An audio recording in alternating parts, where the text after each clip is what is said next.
Hi, I'm Kyle from Windy Maple Farm, and today we're going to be tapping some trees. So to tap a tree, you need a 5/16 drill bit, and I've put tape on it to mark the depth. You want to be between 1.5 inches and 2 inches so that you don't damage the tree, but you're deep enough to get the sap out of the tree. Now, when you drill your hole, you want to drill on a slightly upward angle.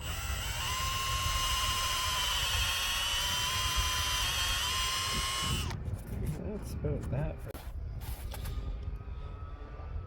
Now the opening of the spile, these plastic ones, you want it to be facing down, because the sap actually is drawn out of the ground and comes up through the tree.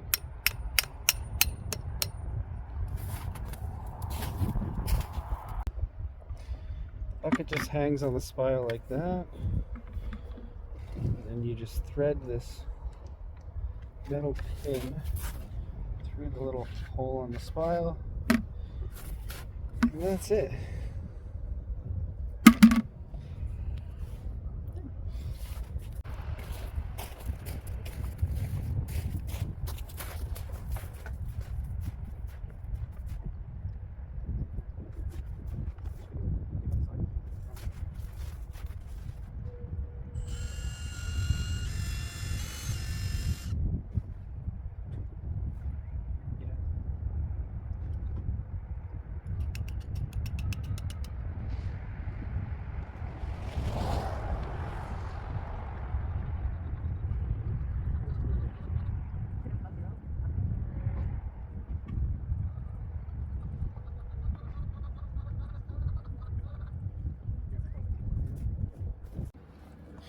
So typically when you're tapping trees, you want to tap a tree that's at least 1 foot in diameter.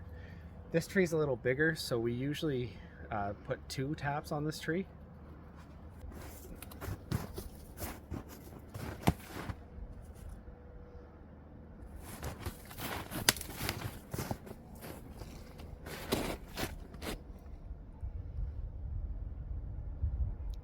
Oh, it's recording already? Yeah, how do you mean? I'm just sitting here like...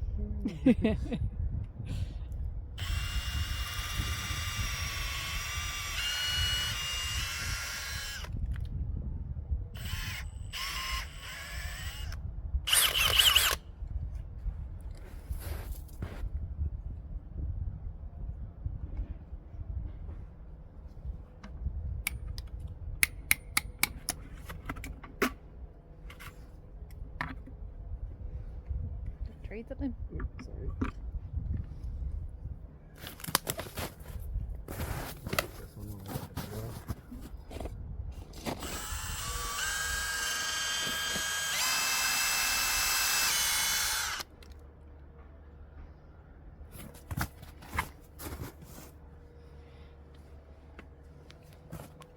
Oh, that one's dripping already. There we go.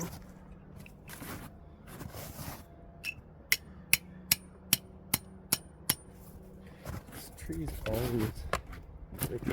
Some of the better ones.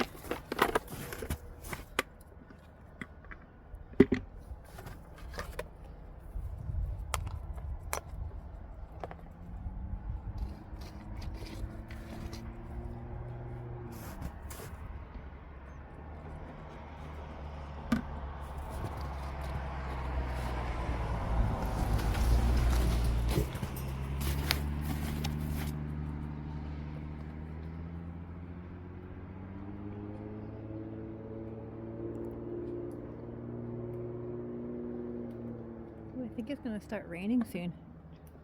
It's looking dark. Starting right now. Kind of did this. I'm gonna lift it and then we'll just show. This one, we just drilled it, but it's already started dripping.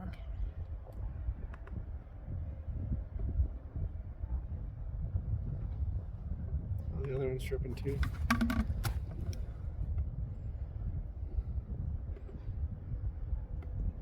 This tree's always a better tree. Yeah, I like it.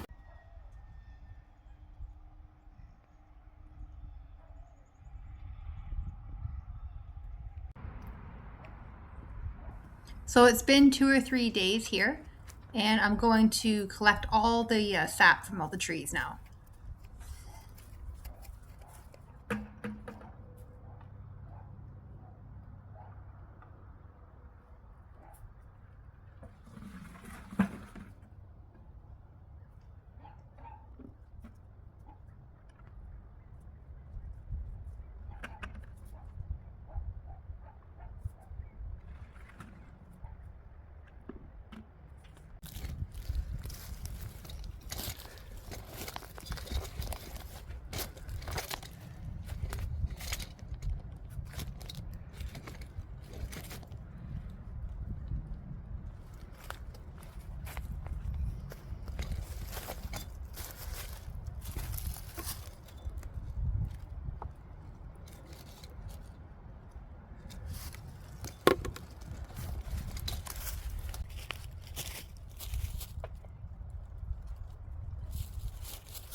We collect all our sap in 5-gallon buckets. We use plastic food grade buckets.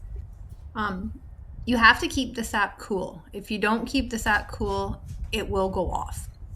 And it gets kind of cloudy looking when it goes off. What we do is we keep it in a shaded spot. At this time, there was still like some ice chunks in the sap. And we'll put it sometimes even in a snowbank that's shaded. If it does have a warm up spell, sometimes we will go put it into our freezers, or if you had the fridge space, you could put it into a refrigerator as well. So this is the stove that we use to boil our sap. It's just a 55-gallon drum with the top cut out, and then we bought a kit off Amazon to turn it into a stove. It just basically just came with this flange. You just cut out a circle and then bolt it to the top. And it also came with a door kit. You just cut a square out of the front, then bolt this to it. And it wasn't really much to it that way. It also came with these legs underneath. So when you're putting these on, you want to put the legs on first, get it stable, and then draw level lines across the top. That's probably the trickiest part to this, is trying to get it so that your pans can actually sit flat on the top. The flatter they sit, the more sap you can get into your pans.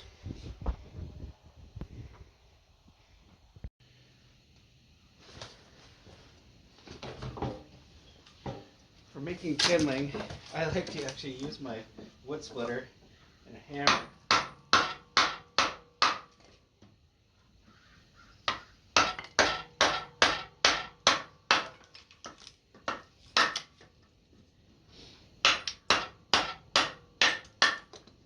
Actually not working as good as it usually does, but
so I like to let the fire build up and get burning pretty good before I put the pans on.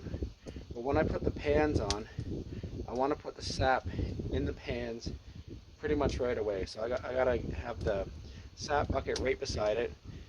If you don't have any kind of sap in your pans, you can warp or damage your pans pretty quickly. So it's good to have everything right there ready to go.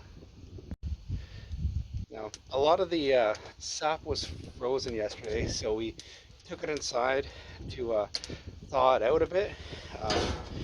Any of them that I'm going to use today, you bring inside, thaw out, so it's not as much heating that needs to happen.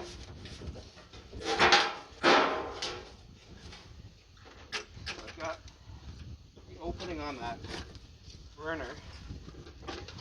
So, yeah, you can hear the wood. Didn't have that maybe quite as quick as I would have liked.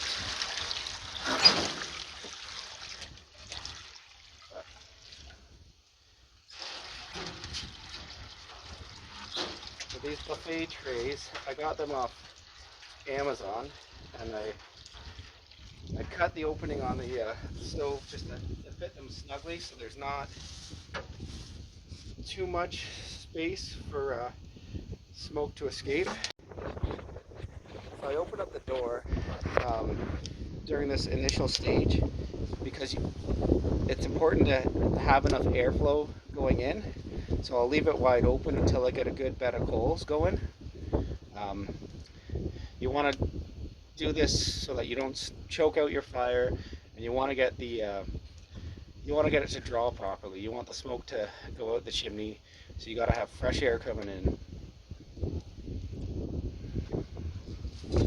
If I were to close that door right now without that draw being established, it would choke the fire right out.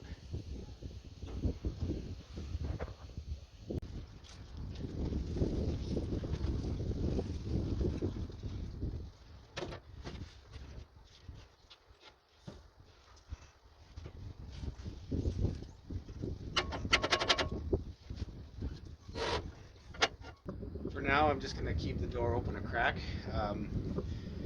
I want more airflow than what just the damper is going to allow. And eventually, it'd be nice, I really should put some kind of air intake and make it into like a blast furnace, get some kind of fan or leaf blower or something force feeding air into it. Then you can really get it boiling faster, but not this year. Probably not next year, but eventually I'll do it.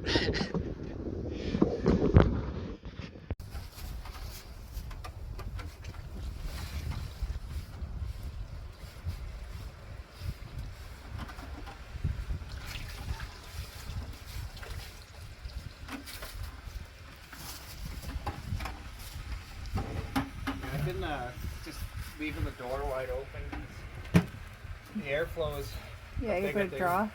Yeah, if you were to actually use this as like a stove for cooking and you're trying to conserve wood, then it makes sense to shut it, but I think the additional airflow is more important than trying to be efficient with the wood.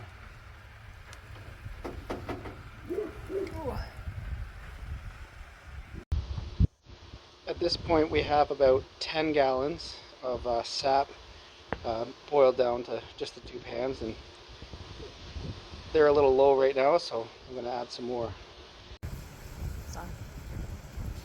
So we've skimmed some of the foam off the top, and right now we have about 18 gallons of sap boiled down to what you see here. You can start to see that what's boiling is turned to more of a golden tint to it. Obviously it's going to get a lot darker before we're done. It's now later in the day, and we've got 20 gallons of sap evaporated and condensed down to a single pan. I didn't get it on film, but I got both pans low, and then I poured this front pan into the back pan. Now, before you pour one pan into the other to try and do that last time condensing it all, have a bucket of water so you can fill up your front pan. So you see the front pan, that's just water in there. That's just water out of the outside tap. And then this is everything condensed down into one pan.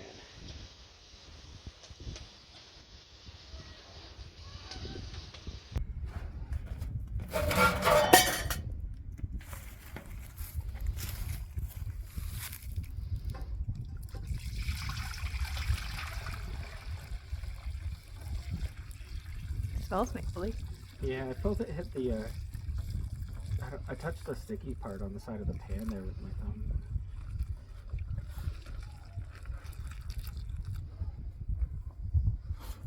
I don't know if we've ever boiled it that far down. Not outside. So now we have the sap in on the stove to finish. We got to boil until the sap gets up to 219 degrees. At that point, all of the water will have been boiled out. I find that it gets up to like 212, and then it very slowly raises there until the end. Like once you get like the last like 2 or 3 degrees, then it seems to go quick, and you can let your guard down very easily and come back and have it boil over. Because when it gets down to that low point where there's less water in it, it has a tendency to foam up. A lot of times what we'll do is like put a little bit of like butter around the outside of the pan, and that'll it actually, like, as soon as the foaming hits the butter, it goes right back down to the surface level of the sap. I don't know how well you can see it, but it's starting to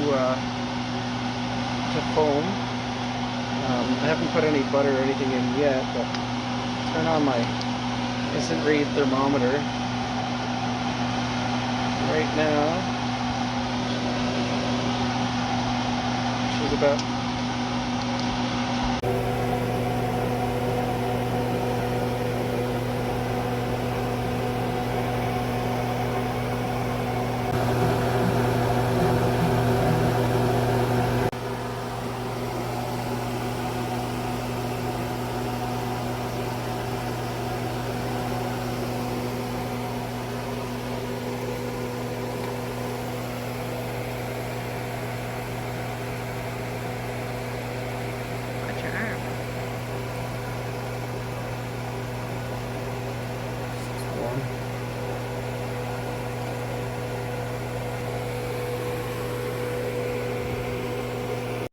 lessons learned.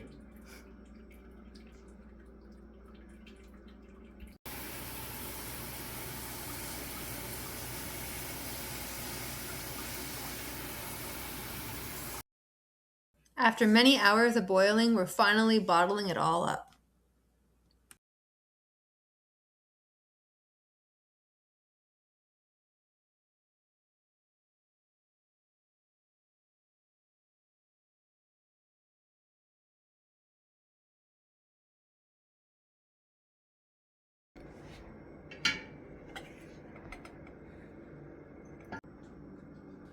This was how much we got from 20 gallons of sap.